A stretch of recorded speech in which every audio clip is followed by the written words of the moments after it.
Rajahmundry city కూటమి అభ్యర్థి ఆదిరెడ్డి వాసు కీలక వ్యాఖ్యలు చేశారు. వైసీపీ మేనిఫెస్టోని ప్రజలు నమ్మబోరన్నారు. గత 5 ఏళ్లలో జగన్ పాలనని చూసిన ప్రజలు ఎలా నమ్ముతారని ప్రశ్నించారు. కూటమి అధికారంలోకి వస్తే ఎలాంటి షరతులు లేకుండా సంక్షేమ పథకాలు, పెన్షన్లు పెంచుతామని వెల్లడించారు.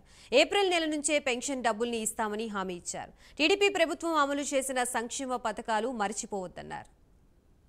మేనిఫెస్టో అంకెల గారెడి అబద్ధాలు తప్ప ఏ విషయం కూడా లేదు.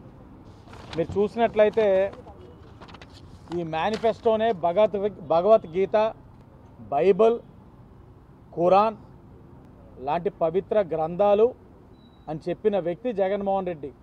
99% అమలు చేశామని చెప్పి అబద్ధాలు ఆడి పవిత్రమైన గ్రంథాలను ఈ రోజున అపవిత్రం చేయడం మనందరూ కూడా గమనించాలి. మీరు గమనించండి, ఆయన మేనిఫెస్టోలో ఇచ్చిన అంశాలు సంపూర్ణ మద్యపాన నిషేధం అన్నారు, చెయ్యలేదు. కరెంటు ఛార్జీలు తగ్గిస్తానన్నారు, చెయ్యలేదు.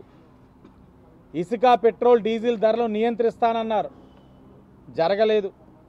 25 లక్షల ఇల్లు నిర్మిస్తానన్న హామీ మాట తప్పారు. అంగన్వాడీ, ఆశా, హోంగార్డ్ జీతాలు తెలంగాణ కన్నా 1000 అదనంగా పెంచుతానన్న హామీ మాట తప్పాడు. మెగా డిఎస్సి ఊసేలేదు. సిపిఎస్ రద్దు మర్చిపోయాడు. ఇలాగా చూసుకుంటే 85% పైన హామీలు అమలు చేయని పరిస్థితి. ఇంకా రాజధాని విషయం చూద్దాం. అమరావతి రాజధాని వైఎస్ఆర్సీపీ దానికి కట్టుబడి ఉంది కాబట్టే నేను ఇక్కడ అమరావతిలో ఇల్లు కట్టుకున్నానని చెప్పిన పెద్ద మనిషి ఈరోజు 3 రాజధానుల ఆట ఆడుతూ ఉన్నారు.